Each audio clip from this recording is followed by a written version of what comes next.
Pro Mist filters add diffusion to your image, reducing digital sharpness, contrast, and they soften highlights. You can get them in various strengths, starting at 1/8, and they move up in the normal increments up to a 1 or even a 2.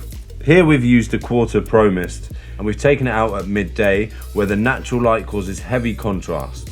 Even at a 1/4 strength in this raw footage, the contrast reduction is noticeable. Where Pro Mists really help us is in the highlight roll-off.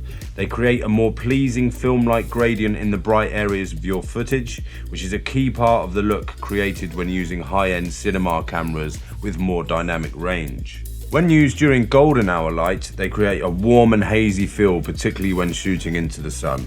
They can also help create a more flattering look for interviews by making skin appear smoother with less blemishes. Pro Mist filters are by no means the cheapest filters, but they will vastly improve your image.